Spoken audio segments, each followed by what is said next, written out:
I helped my neighbor clear a tree that fell on both our properties.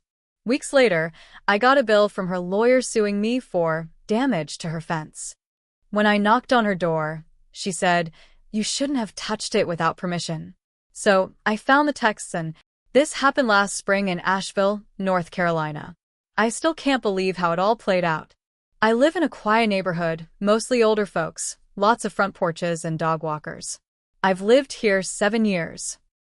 My neighbor, Clara, moved in about 3 years ago after her divorce. We got along fine. Not best friends, but friendly. Enough to wave, borrow sugar, talk about the weather. That kind of thing. One night in March, a big storm rolled through. Strong winds, heavy rain, the works. Around 2 a.m., I heard a loud crack, like something splitting open. I got up, looked outside, and saw the huge oak tree in my front yard had fallen. It was old, half rotted at the base. It had split right down the middle and crashed across the side of my yard and into Clara's. Took out part of her fence and landed halfway into her garden bed. The rest sprawled into my side driveway. First thing the next morning, I texted her. "Hey, tree came down. You see it yet?" She replied almost right away. "Yeah, just saw it. Big mess. Guess we'll have to deal with it." I offered to grab my dad's chainsaw. He lives across town, but he had helped me with yard work before. Clara said that'd be great. Her exact words were, "That'd be great. Thank you so much." We spent the whole day cutting and hauling. Her kid even helped a bit, stacking branches by the curb. I took care of most of the big stuff, limbs that crushed the fence, and the heavy trunk pieces.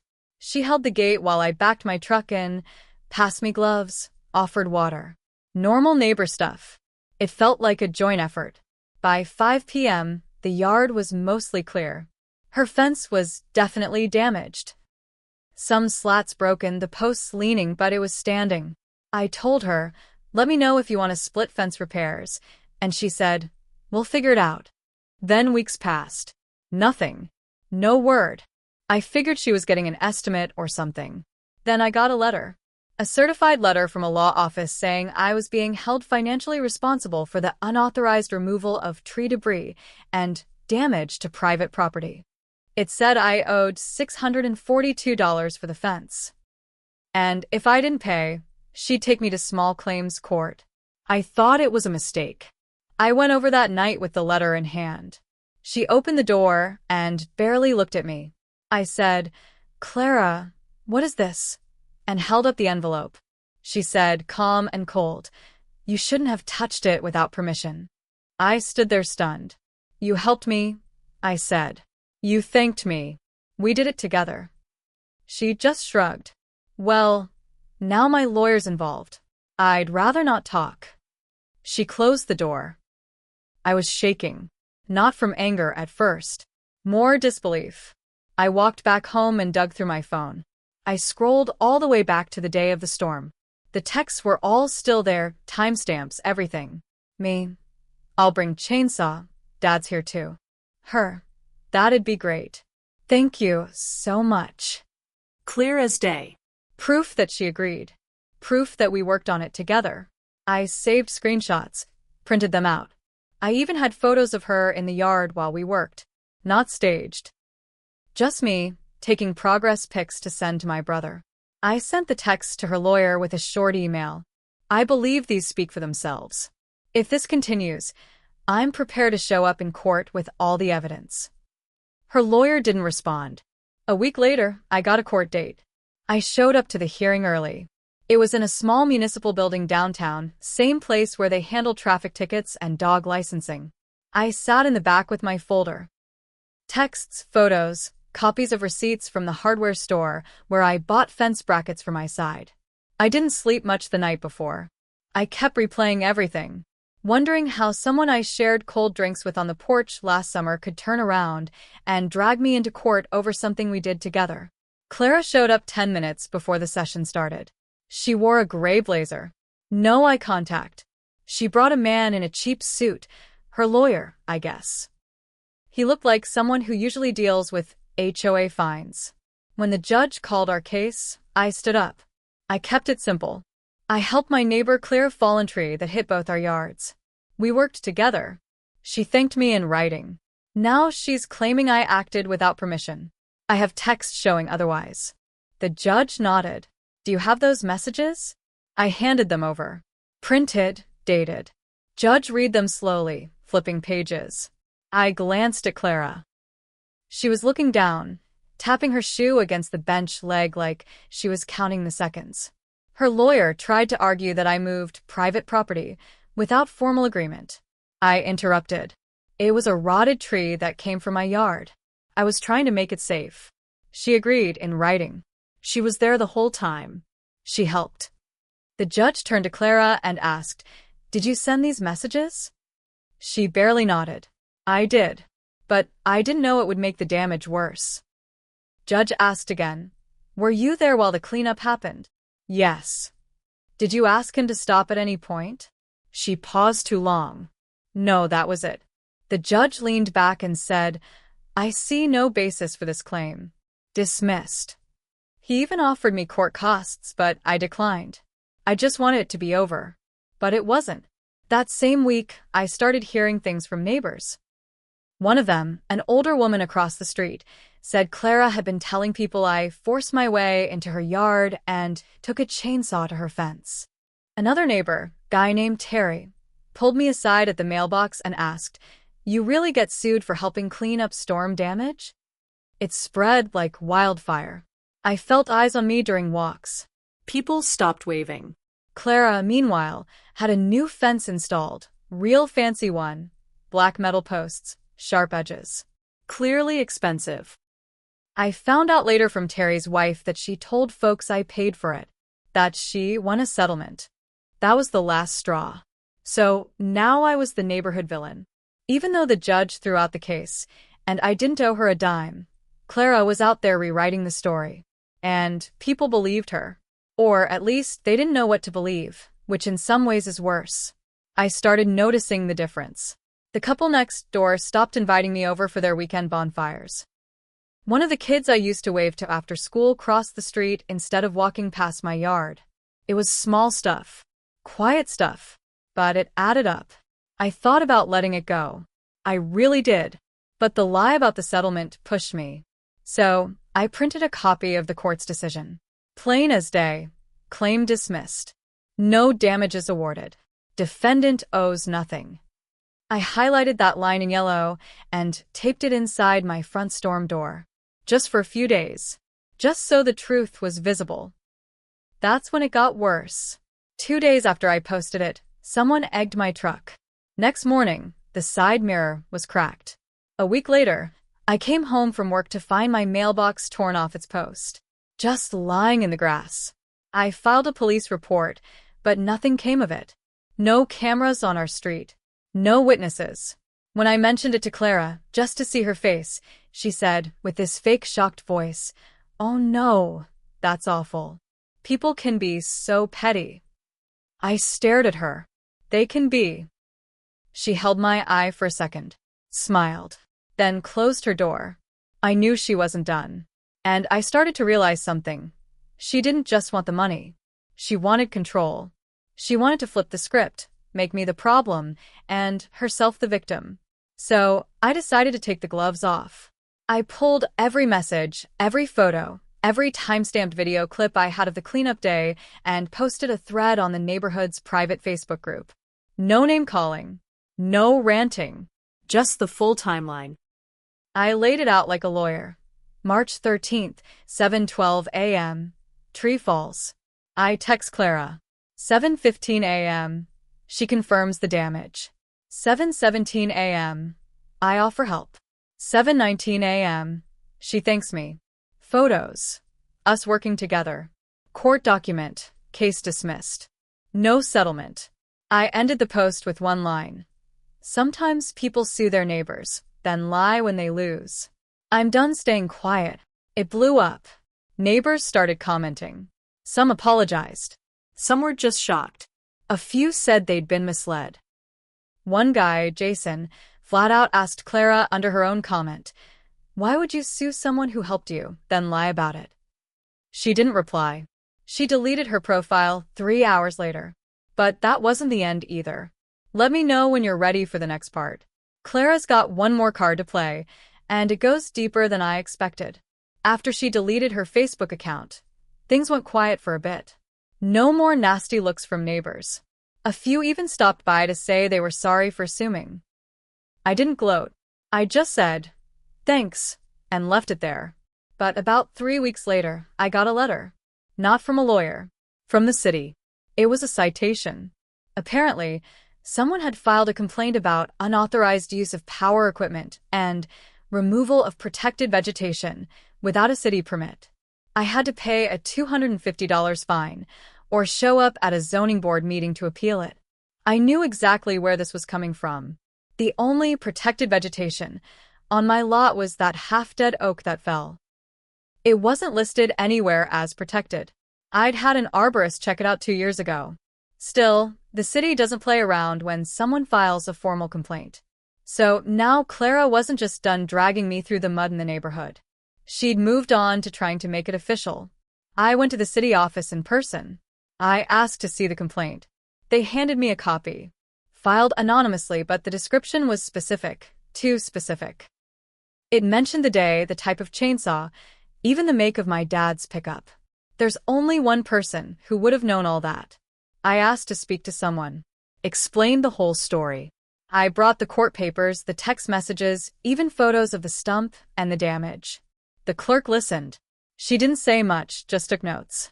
Then she said, I'd recommend coming to the hearing anyway, just to be safe. So I went. It was in a little room on the 3rd floor of the municipal building. 5 board members, all stiff and silent. They asked me to explain. I did. Laid it all out again. I even offered to have the arborist who inspected the tree send them a report. They asked if I knew who filed the complaint. I looked straight at them and said, I don't have proof. But only one person would have known those details. And I think she's upset that she lost in court. They nodded.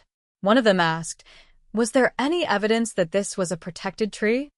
No, I said. It was rotted and fell during a storm. We cleaned it up so no one would get hurt. They voted on it right there. Citation dismissed. I walked out relieved. But then, as I passed by the glass entrance to the building, I saw Clara, standing outside in her car, watching. We locked eyes for maybe 2 seconds. Then she drove off. That's when I realized this wasn't just about the fence, or the tree, or even the lawsuit. Clara wasn't mad because I helped. She was mad because I wouldn't let her rewrite the story. After that zoning board meeting, I figured she'd back off. I thought maybe she'd realize this wasn't going to go her way, that I wasn't just going to roll over. But people like Clara, people who need to be seen a certain way, they don't stop when they lose. They pivot. About a month after the city complaint was dismissed, I started getting these small notes in my mailbox. Not mailed, just slipped in unmarked. The first one said, some people don't know when to stay in their lane. Then a week later, you're not welcome here anymore. No name, no return address, just plain white paper.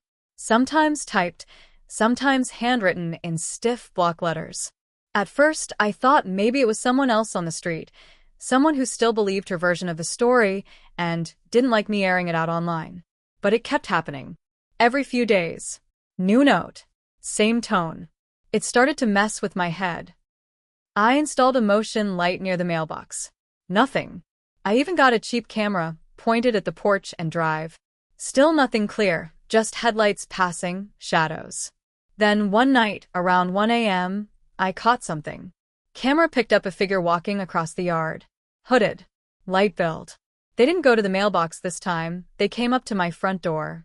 Stayed there for nearly a full minute. Just standing. Then walked away. No vandalism. No note that time. But that was it. That's when I decided to file for a restraining order. I gathered everything, the court papers, the zoning complaint, the text messages, the Facebook post, the video stills, the notes. I brought it all to the courthouse and filed a petition. They gave me a temporary order and scheduled a hearing 2 weeks out. I didn't tell anyone. I wanted to handle it quietly. But word got around. The day of the hearing, Clara walked in with a man, maybe her new boyfriend, maybe a friend. I didn't care. She looked calm, almost smug. She claimed the notes weren't from her.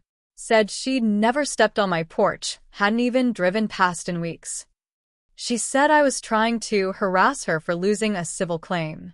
But when the judge looked at the pile of evidence and asked why all these things started only after the fence dispute, Clara couldn't answer. She just kept saying, "I don't know what he's talking about." The judge granted the order. 6 months. No contact. No coming near my house. No messages. I should have felt safe again. But I didn't. Because 2 days later, someone filed a complaint with the homeowners association claiming my fence was too tall. That it obstructed the uniform appearance of the neighborhood. I'd lived here 7 years. Nobody had ever said a word about my fence. But now? Suddenly, it was a problem. The HOA complaint was laughable at first. My fence hadn't changed since I moved in. It was 5 feet tall, wooden, plain. Nothing flashy. Same as half the houses on the block. But now, suddenly, it violated aesthetic guidelines. I showed up to the HOA meeting, printed the same architectural guidelines they'd sent out years ago, highlighted the part that allowed fences up to 6 feet. I even brought photos of 5 other fences just like mine on our street. They looked embarrassed. The complaint was dropped. Quietly. But by now I knew Clara had friends. Or at least people willing to do her dirty work for her. So I stopped playing defense. I started digging. I talked to a guy named Hank who used to do odd jobs around the neighborhood, retired plumber, now mows lawns. He mentioned offhand one day that Clara had asked him to fix her fence back in April, but wanted it done under the table so she could still go after you for damages. I asked him to write that down. He did. Then I talked to a woman named Yvonne. She's on the HOA board. She told me that the fence complaint had been emailed from a temporary account, but the IP address was local. Same one that had sent 2 other anonymous complaints in the past few months, including one about another neighbor's parked trailer. Guess who had made a stink about that trailer before? I started connecting dots. Claire was playing a long game. She didn't just want to win the tree argument. She wanted me pushed out, turned into a problem neighbor, someone nobody wanted to deal with. So I made one final move. I went to the local paper. Not a big outlet, just a weekly that covers community issues, real estate, school board stuff. I told the editor I had a story. When a neighbor feud turns legal and how the system lets people weaponize lawsuits to punish each other. I gave them everything. They changed names, blurred photos. But the story was real. It ran under the title, "The Lawsuit Next Door, When Help Turns into Harassment." It blew up online. People shared it. Commented. Some told their own stories. Some guessed it was about our neighborhood. Clara didn't say anything at first, but I saw her car leave early every morning. Heard she was looking at houses in another town. And then, just like that, her for sale sign went up. Clara sold her house in less than 2 weeks. She never said goodbye. Never apologized. Not that I expected her to. One morning her car was gone, and the next, a moving truck backed into the drive. I watched from my porch as boxes came out, furniture, bags of yard tools she never returned. She didn't even make eye contact when she walked past. Just kept her head down. Neighbors started talking again after she left. A few stopped by to say they knew something was off about her, or that they should have asked more questions. A couple brought pie. One guy, Roger, offered to patch my mailbox post just because. It felt like the end of something, but not a victory. Because the truth is, none of it fixed what got broken. Not just the fence, or my reputation, or the neighborhood's fake peace. It changed how I looked at people, at what help really means, at how easily someone can twist kindness into ammunition. I still walk past her old house sometimes. The new owners planted hydrangeas, put up one of those little library boxes by the sidewalk. And every time I see it, I wonder if they know, not just about the tree, or the lawsuit, or the lies, but about how fast a neighbor can turn into something else entirely. Something you can't reason with. Someone who doesn't want to win, they want you to lose. Sometimes I still find myself replaying that morning, standing in her yard, chainsaw in hand, thinking I was just being neighborly. And I realize I wasn't cutting up a tree. I was handing her the blade.